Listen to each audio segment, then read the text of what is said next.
This is 99% Invisible. I'm Roman Mars. Let me be the first to wish you a happy Flag Day. I assume I'm the first. I'm probably the only person to wish you a happy Flag Day. For those of you beautiful nerds who weren't aware, Flag Day is June 14th, so consider this your advance notice. If you haven't hoisted your favorite flag on your halyard up to the truck or finial of your flagpole to admire its field and canton and watch the fly-in wave in the wind, well, you still have time. Anyone who's listened to 99% Invisible regularly or seen my TED Talk about flags knows that we here at 99PI, we have a thing for flags. Our stories have helped inspire people around the world to design and submit dozens of new flags to local and state governments. Flags can be beautiful things that give communities something symbolic to rally around. They can also be divisive and horrible. But since the beginning of this show, I've always liked using them as a way to talk about our lives as humans. And this year, we decided to get the Flag Day celebration started early and then keep the party going with 2 whole weeks of flag-related stories. Before we dive in, though, let's take a brief look at the history of the most popular flag in the country, which is, of course, the flag of the country. The flag of the United States of America is everywhere in this country, but the U.S. Stars and Stripes haven't always held such a lofty position in popular culture. For much of American history, flags were more utilitarian, used to signal federal or military locations. It wasn't until the Civil War that everyday flag usage really got off the ground. In 1861, when Confederates attacked Fort Sumter in Charleston, Union flags began showing up all over the North. In the wake of the war, flags were increasingly incorporated into products too, going mainstream in an unprecedented way. All of this patriotism helped lead to the establishment of an official Flag Day in 1916. So in my TED Talk and in past episodes, we've talked a lot about the design principles of flags, like what makes a good and bad city, state, and country flag. But for Flag Day this year, and over the next couple of episodes, we're going to talk about a few flags that are not tied directly to nation states and municipalities. They're both bigger in scope than a country, but also more personal too. So without further ado, up first is producer Joe Rosenberg. So Joe, I hear you have a really good flag story for me. Yeah, I do. And it's a flag story, which is one I kind of came across really accidentally. I was not trying to do work for 99PI. But the work finds you. But the work finds me. It really does. But no, what this story is a few years ago, a couple of friends and I in the Bay Area ended up checking out this little museum, actually not that far from the 99PI offices, called the Alameda Naval Air Museum. And the Alameda Naval Air Museum is, how to put this? It's one of those museums that is just kind of just made with love, right? Yeah, it's literally my favorite kind of museum, like a little museum devoted to one thing that you can take in all at once. I honestly, I love museums like this. Absolutely. And so it is a museum devoted to naval aviation history. And so it has display cases with medals and ship models and mannequins with uniforms. There's like a DVD playing in a loop in one room. And so when my friends and I visited, we were, I admit, not planning to stay long. Mm-hmm. But then, just as we were about to leave, we came across this flag. And it wasn't even on display yet, but on that day it was kind of like in a frame on the floor, leaning against another display. But the second we saw it, we were all just like riveted. And what it was a Japanese flag, but not your normal Japanese flag. Was it the rising sun flag with the rays coming out of it? No, that's the Japanese military flag, of course, which is a whole other story. No, this one was the regular Japanese national flag, also known as the Hinomaru. This is one with the red sun in the middle and the white field. It's kind of what you think of as the flag of Japan. Exactly. Except on this Hinomaru, the white part of the flag was just covered in writing. And so I did what any person would do, which is I took a picture. And here, let me show you that. Wow. Okay, so all these phrases written in what looks like kanji, like kind of radiating out from the sun. It's really Lovely. Yeah, and for the listeners who can't see it, this is not like a produced flag. Right, it's handwritten, yeah. Exactly. Handwritten calligraphy consisting of many different messages in all different hands written directly on the fabric. It seems as if maybe there's 50 or so people, maybe more, and they all have something written on it. And do you know what it says? Well, yeah, because it just so happens that one of the friends I was with, she was Japanese. Oh, well, that's really fortuitous. Did she know what this was? I mean, could she tell you more about this flag? No, she didn't know what it was, but she started reading the flag aloud for us. Oh, cool. So what did it say? Yeah, so along one side, in the biggest characters, was the name of a Japanese soldier from World War II to whom the flag presumably belonged, and who it appeared must have been going off to war because the messages around the sun were from people the flag bearer seemed to know who were giving him like this big send-off. And I'm not going to lie, some of them wrote rather strong statements. So the most explicit was, "We have to kill British and Americans." But then there were also lines that were just sad, knowing what this soldier and others were about to go through. So, there was, "We hope you will protect our country. We have the strength to win. I hope we win this year." And one person also wrote, like, "I'm going to." But honestly, the most common phrase was just "good luck." Probably that was like a quarter to a third of the messages were just "good luck" or "good luck this year." Wow. Yeah, and it turns out that what we were looking at was something called, in Japanese, a Yosagaki Hinomaru, which means collection of writing around the sun. But in English, is known as a good luck flag. And it was part of a tradition very popular in Japan in the late 30s and early 40s of having people write personal messages on flags to servicemen about to go off overseas. And then they would actually carry this flag folded up on their person into battle. Wow, good luck flag. I've never heard of that. Yeah, neither had I. And so, do we know exactly how this tradition of the good luck flag emerged? That is an excellent question. No. Boy, Joe, I have spent years and years trying to find that out. So this is Rex Zeke. He is a founder of an organization called ōbōn Society, which is involved with good luck flags. More on that in a second. And he says most scholars chart the rise of these flags to the 1930s, when a lot of Japanese men were getting shipped off to fight in China. But exactly how the tradition started, no one knows. As far as I can tell, at some point, somebody got out a brush and some ink and they looked at their national flag and saw all that tempting white field all around that red area. And this became a fashion or a tradition, or it became instantly a thing. And everybody started doing it. But one thing Rex really stressed, and I think this is very important to point out, is that most of these flags weren't nearly as militant as the one I saw in the museum. A lot of them do have messages about victory and country and being brave, but most of them were filled in with either just people's signatures and well wishes, or else these very intimate messages from loved ones and friends and neighbors. Because you have to understand, you really could write almost anything. So there's no rules and regulation, or, there's no guideline. And anybody might think, this is the last time to see this man. You may not ever see him again. So it is very personal. Keiko Zeke is Rex's partner and the co-founder of ōbōn Society. And she says people might sometimes put poetry on the flag, others put inside jokes.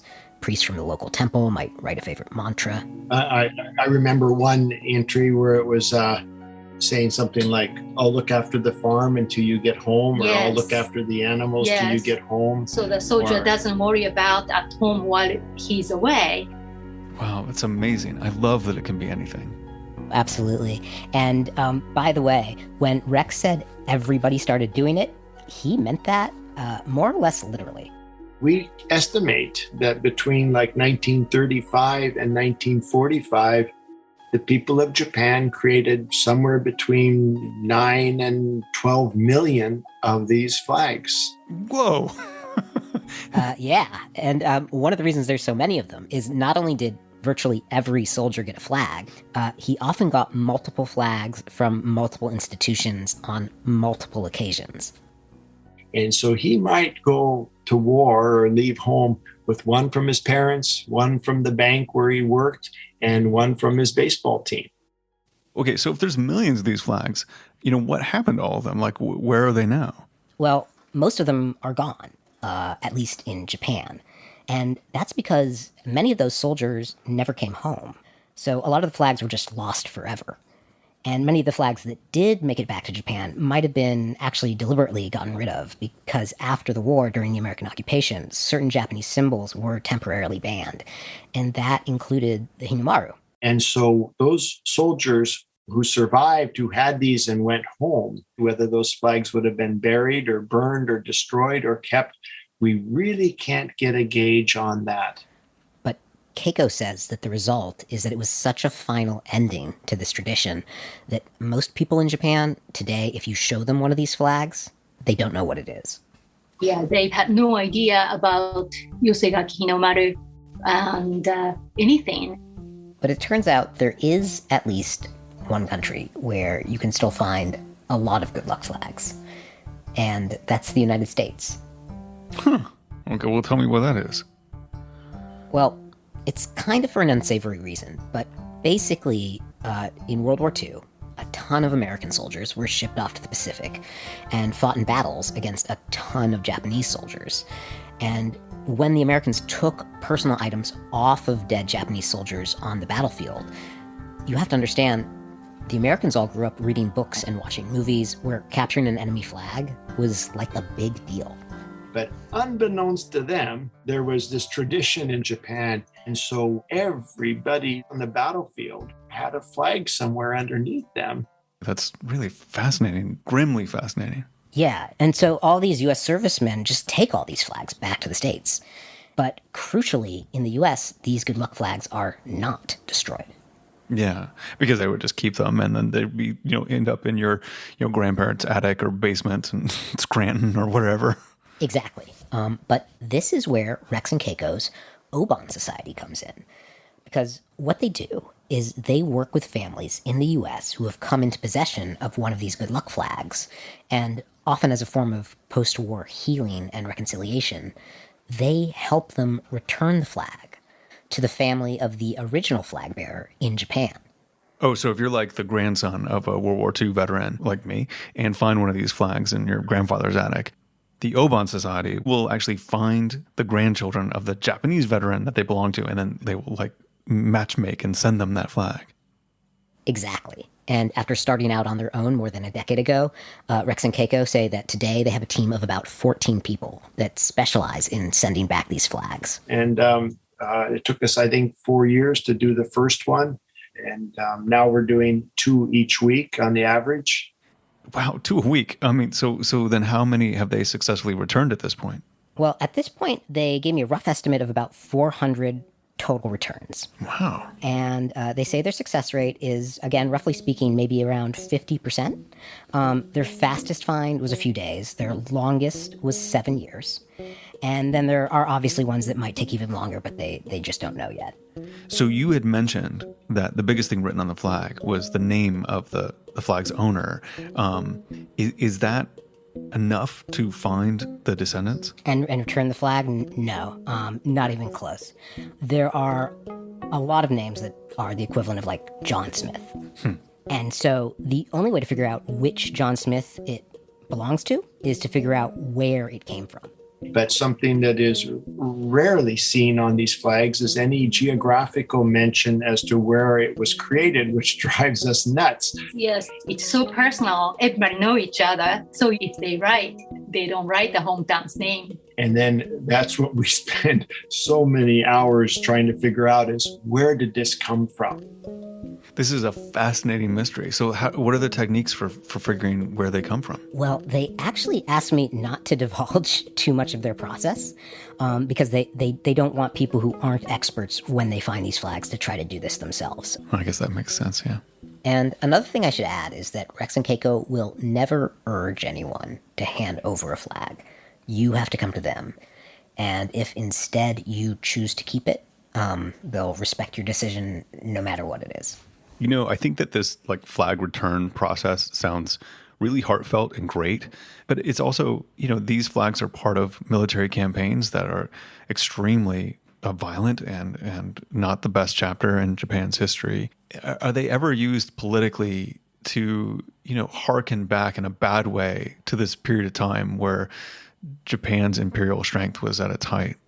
So I asked Rex and Keiko about that, and you know they really stress that when it comes to these good luck flags, they've never found that. What they've found is that the people they've worked with and returned these flags to in Japan really connect with them on a personal level, because these are festooned basically with these messages and the names of these family members. So much more than anything else, what it becomes is a memento from one single person's life. And this is what Keiko really stressed. Like, that was her big point. When you read everything they are written, it is amazing. So many story you can learn and you can feel it from this spiritual object, because this is only one of the kind in the world. So did they end up connecting you with someone who either found or received a flag? They did. My name is Koishi Noriko Koishi です。 So I got a hold of Noriko Koishi via translator just outside the town of Kobe in Kyogo Prefecture. Noriko is in her mid-80s, which means she really grew up during the war. And back then, it was just her and her mother and her father, Noriatsu Yamaguchi. And Noriatsu was an executive at a local ceramics factory. But Noriko says that her memories of him are very faint. So her dad was a busy salaryman who worked very long hours. So by the time she wakes up, he'll be already gone to work and then come back after she fell asleep. Obviously, because of the war, there is not much of a memory aside from that. So instead, what she actually remembers most vividly about her father is him leaving for the war. Because when she was about 9 years old, Noriatsu was drafted to go fight in the Philippines. And that was in 1944. And Noriko says he did not want to go. Because, of course, by 1944, the whole country of Japan sort of knew that there won't be a victory. But obviously, nobody is going to say that out loud. But the general thinking was that getting drafted at this point was basically a death sentence. So Noriko actually remembers that her mother began kind of frantically suggesting that they all maybe run away to the countryside so that her father could dodge the draft.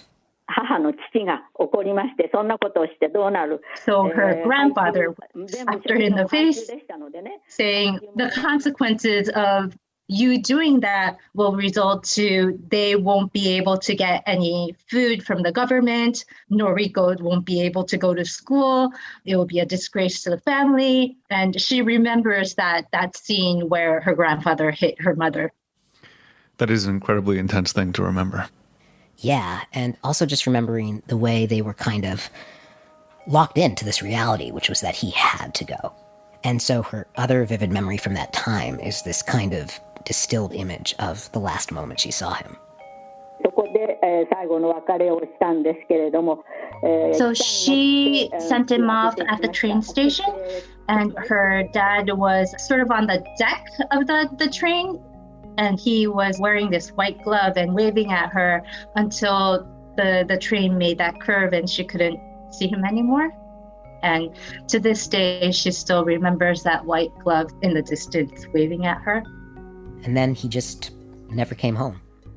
And when Noriko was already 12 or 13, so well after the war ended, her mother finally received a letter in the mail from the government just saying, "We can confirm he died in the war." And that's it. And they never received any remains.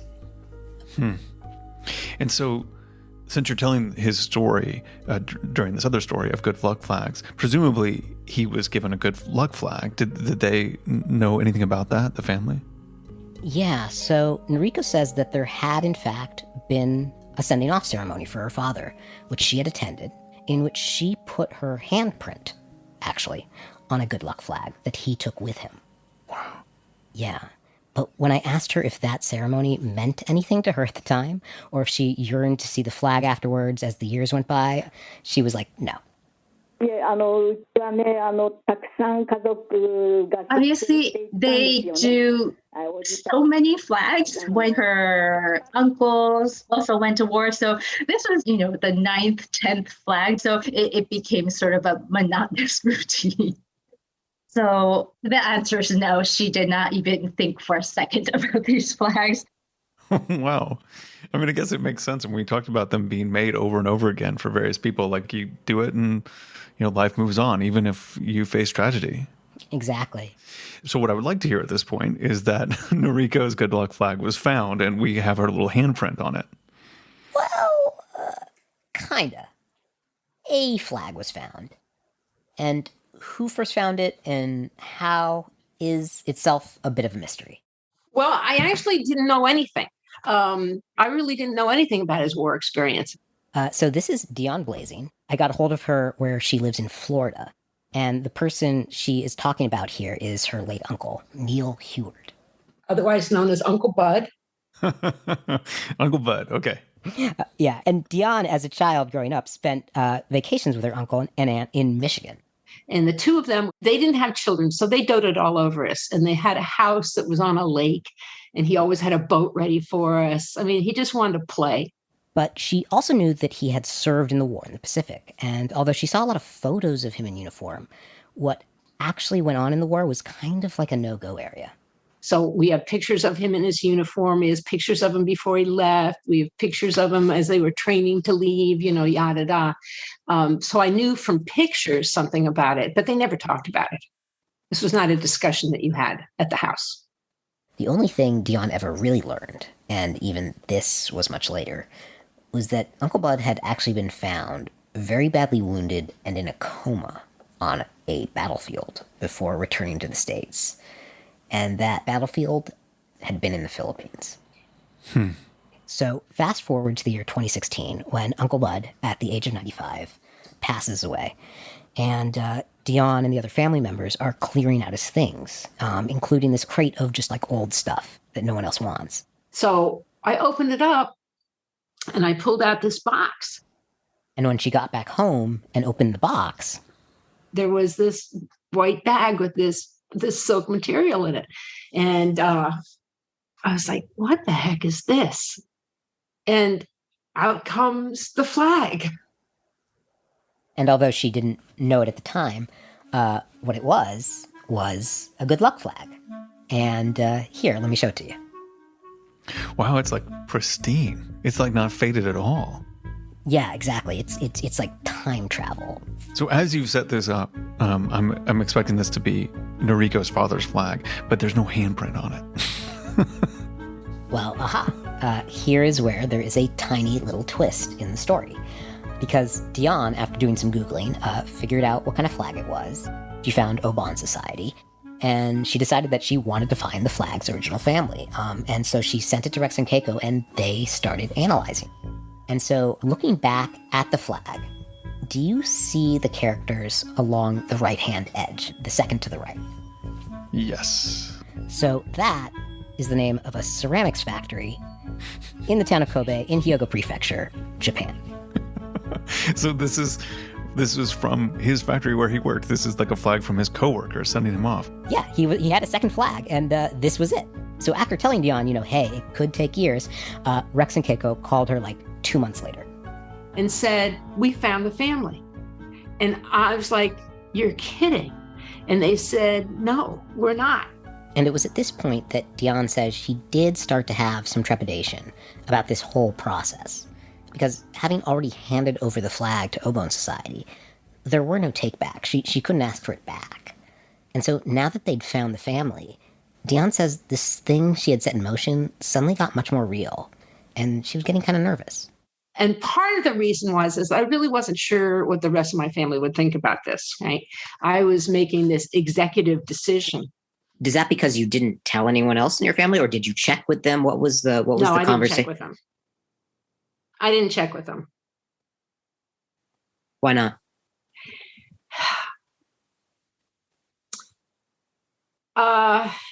Because I was afraid they'd say no. This is another thing Rex and Keiko run into sometimes. People feel that the flag is more a memento of their loved one now than of this person back in Japan, and they want to keep it.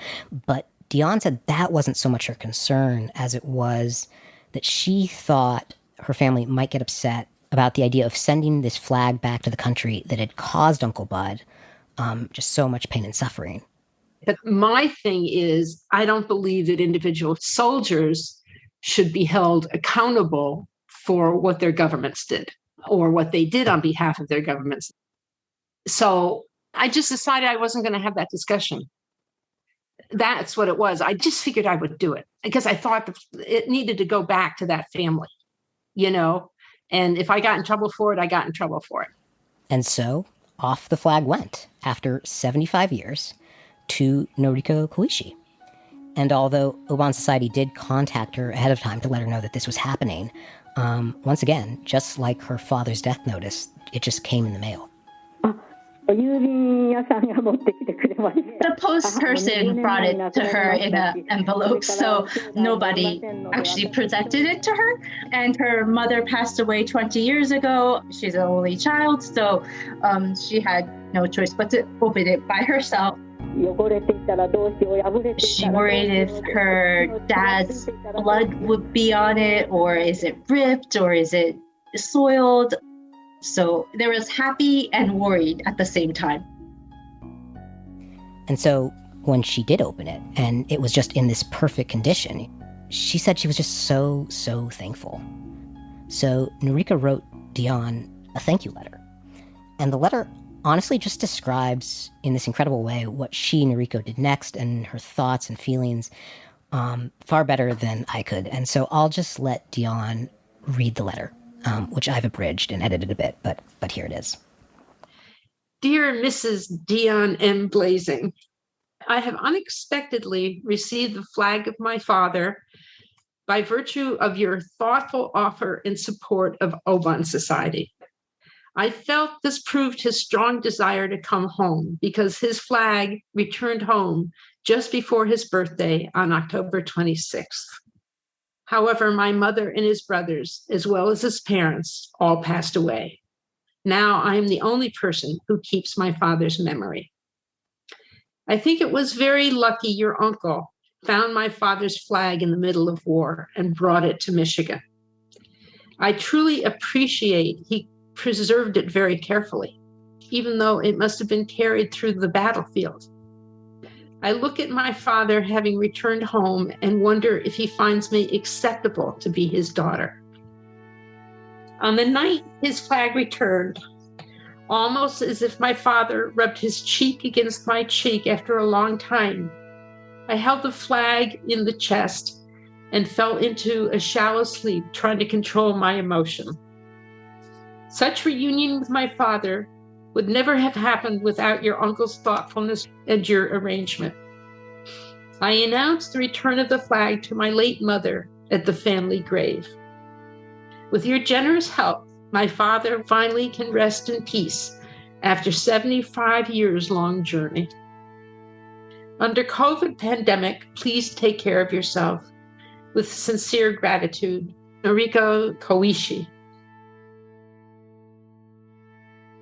Wow, that's remarkable. That letter, I mean, it just shows what a fantastic person Noriko is, that she has the generosity of spirit to thank her uncle for preserving it and getting it back to her somehow, even though, they fought on opposite sides of this war. Even they fought, exactly. That's a great thing. And I think she got back so much more in that letter than she would ever had keeping that flag. Dion said more or less the same thing. And not only was Noriko incredibly gracious, it turns out, so was Dion's own family. Because when she finally did tell them what she had done, she says they weren't angry at all. Not with Dion and not with Noriko's father. They were just happy to see his flag return home.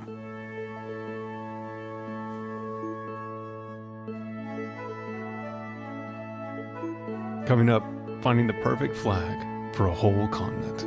after this.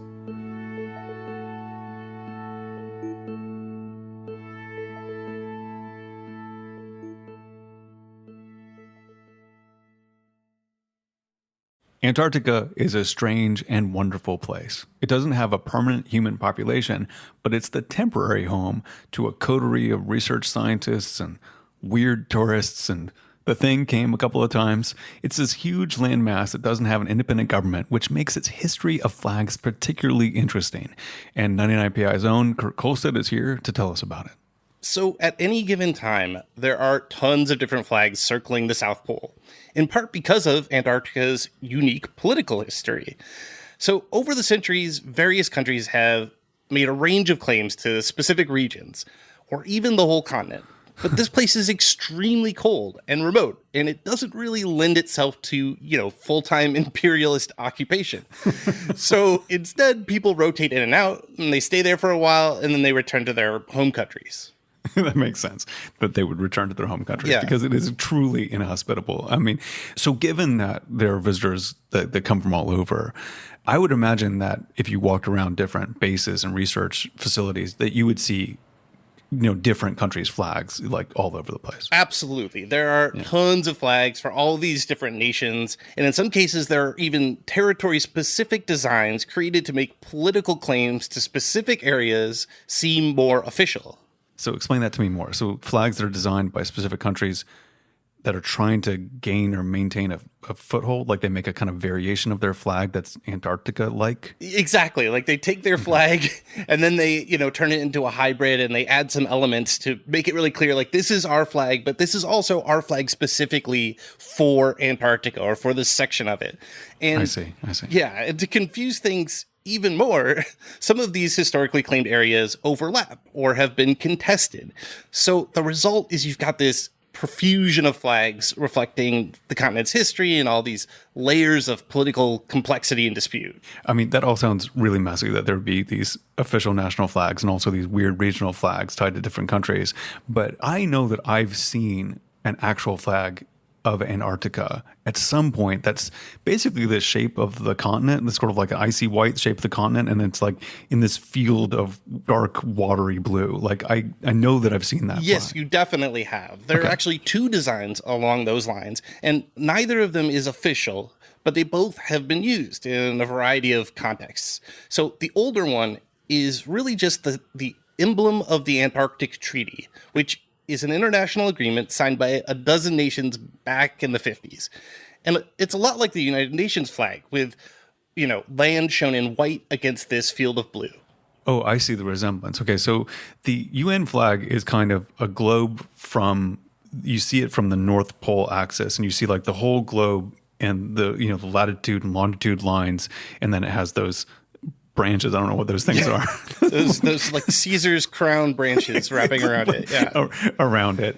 And the Antarctic flag that is modeled after this one is basically the continent of Antarctica. And you see the latitude and longitude lines, and it looks pretty cool, but you can totally see that it was based off of the UN flag and the treaty. Yeah, absolutely. And that's, because the UN was really integral to establishing this treaty, which in turn established Antarctica as this peaceful and shared place for exploration and discovery rather than, a territory to be conquered and divided up.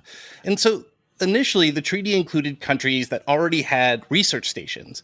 And then over time, other UN members were invited to join too. What about those countries that wanted bits and pieces all to themselves? I mean, we did a whole story about a Russian research station that had that had a bust of Lenin on it. And so, what did the treaty address that? Well, so no, it didn't. It kind of skirted the issue, and what it did was it put a stop to new claims. It said, okay, there are going to be no new territorial claims, but it didn't really resolve the existing ones. And in the midst of all this emblem that was made in association with the treaty became a kind of de facto flag for it to start with. Not technically official, but kind of a baseline design to work with in the absence of something more official. Right. I mean, I'm still sort of confused as to what would make an official flag of Antarctica to begin with. But you'd mentioned there was a second flag that was like this one. So which one is that one? Right. So this is kind of an evolution of the first one, where in the 1990s, this vexillologist named Graham Bartram simplified the emblem. He essentially removed those lines and curves that represented latitude and longitude and created this more streamlined version, which is really just an outline of the continent in white, surrounded by blue. So this is the one I've seen more. Like this is the one I'm familiar with. And it looks like a really lovely flag. It's like it's the shape of the continent. It represents a thing. I kind of like map flags. I tend to like them a little more abstract than this one, but I do like ones that have some sort of geographical basis in them. Right. So why isn't this one the official flag? Well, so that you kind of already hinted at this, but it's kind of more specific than a lot of map flags, and that specificity is part of the problem, because this geographic outline is complex and it's also not totally accurate because Antarctica's shape continues to shift as its icy edges melt. And so as a flag, it's not really future-proof because of this literally changing landscape. And, this isn't just a nitpicky critique, because climate change poses really serious threats to the continent. Right. So like it's a bigger problem than a flag design, but Right. it's like it's pointing out a real practical issue that you cannot rely on an aerial photograph of this piece of geography for your permanent symbolism if it's going to constantly change, especially with Antarctica, because the icy edges make it so that it really does constantly change. I mean, Ernest Shackleton learned this the hard way. So is there any other designs that are not relying on the outward geography of the continent? Yeah, so there's this one flag that's fairly recent and somewhat official, and in my opinion, the best looking flag so far, and it's really different from these other two. It was made by the founder of a non-political group called True South, and here it is. Oh, this is beautiful. It's really simple and elegant. There's a bar of blue on the top and a bar of white at the bottom. And then there's kind of like a diamond shape, and it's sort of like a pyramid, but you can see it from both dimensions, like kind of like the thing that is above your head when you play The Sims, that sort of green sort of crystal thing. But so the top of the diamond is white, and that contrasts the bar of blue on the top, and then the bottom of the diamond is blue, and it contrasts the bar of white at the bottom. I mean, it's really, really lovely. I like it a lot. Actually. I do too, and it's it gets so far with just these two colors and the simple geometry. But what I like most about it is that it was actually made in Antarctica. Yeah. So it's called the True South flag, and it was created by this guy named Evan Townsend, who at the time was living and working at McMurdo, which is the largest station on the continent. And while he was there, you can imagine, there's not a lot to do. He sat down, thought up, and sketched out this design, and then he started literally gathering up scraps of canvas and tints and actually made his own physical prototype of it. Oh, I love it. There really is. You have some time on your hands, so that's what you do. Long nights, very long nights. But so aside from following like good vexillological principles around simplicity and clarity, does the diamond have deeper meaning or symbolism? It does, and honestly, I would be doing it an injustice if I tried to paraphrase this. So I'm just gonna give you this excerpt from Townsend to read about the design. Okay, so here's a quote. Horizontal stripes of navy and white represent the long days and nights at Antarctica's extreme latitude. In the center, a lone white peak erupts from a field of snow and ice, echoing those of the bergs, mountains, and pressure ridges that define the Antarctic horizon. The long shadow it casts forms an unmistakable shape of a compass arrow pointed south, an homage to the continent's legacy of exploration. Together, the two center shapes create a diamond, symbolizing the hope that Antarctica will continue to be a center of peace, discovery, and cooperation for generations to come. That's great. That's really compelling. Evocative symbolism is clearly thought out. The core of it is really powerful, too. I mean, this is not a nation or collection of territories. I mean, this is a peaceful and distinctive place that we share and protect and all work on together. Exactly. I love all of that. And I also love his attention to detail. He includes these really subtle elements too. Like he went out of his way to make sure that the blue he was using on the flag was different from any other blue found on any other national flag in the world. Huh. So like no one could have greater claim to the flag. That's so good. Oh, okay. That's so good. So I guess the true test of a flag like this is like, are people using it? Like, do you see it around stations? Yes, you do. It was actually really quickly adopted by various Antarctic nonprofits and expedition teams. So it's already been flown in camps and research stations and by fans around the world who've never even been to Antarctica. And it remains to be seen whether this will become fully official, but it's gaining traction. And it's also non-commercial. It's a free-to-use creation, so anybody can adopt it or fly it or even change it if they want to. I mean, that's the thing I love about flags. The whole point is that we all own them and nobody owns them. I mean, Exactly. That's the greatest thing about them. So if it all goes well, what would it take to make it official? Like, I'm just confused as to what would make things in Antarctica real. Like, I feel like it's a lawless land.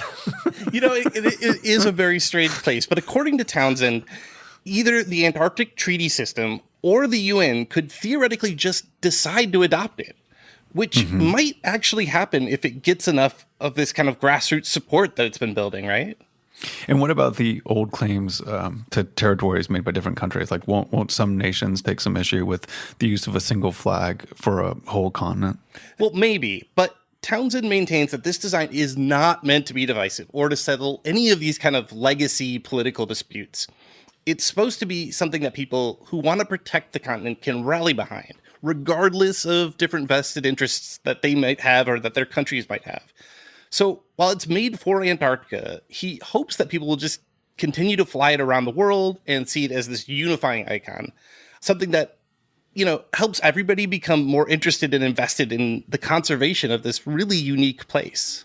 Well, this is such a good story, and the result is a really good flag, which is my favorite part of the whole story. Of course it is. Well, thanks for bringing this to us, and happy Flag Day. Yeah, happy Flag Day to you too, Roman.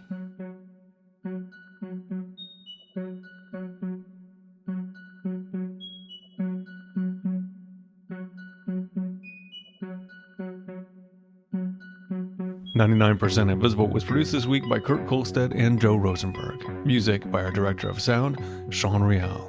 Mixed by Carolina Rodriguez. Delaney Hall is the executive producer. The rest of the team is Vivian Leigh, Chris Berube, Christopher Johnson, Lashma Dawn, Katie Mingle, Emmett Fitzgerald, Sophia Klatzker, and me, Roman Mars.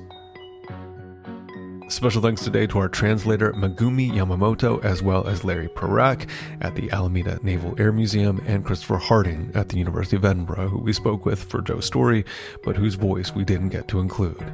His book, A History of Modern Japan in Search of a Nation, provides great context for further understanding the history of the Hinamaru and Good Luck flags. You'll find a link to that, as well as the Alameda Naval Air Museum and, of course, the ōbōhn Society on our website, 99pi.org. We are a part of the Stitcher and SiriusXM podcast family, now headquartered 6 blocks north in the Pandora Building in beautiful Uptown, Oakland, California. You can find the show and join discussions about the show on Facebook. You can tweet at me at Roman Mars and the show at 99pi.org. We're on Instagram and Reddit too. You can find other shows I love from Stitcher on our website, 99pi.org, including Science Rules with Bill Nye. They just featured our episode about Vanta Black, so thank you to that team. If you want to listen to any other 99pi episodes that you might have missed, look no further than 99pi.org.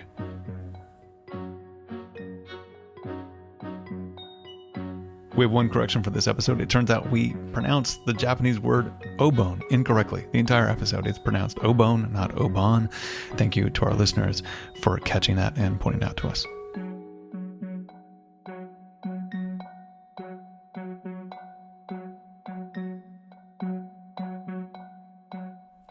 This has been a Stitcher radio production, broadcast around the globe by the SiriusXM Satellite Network.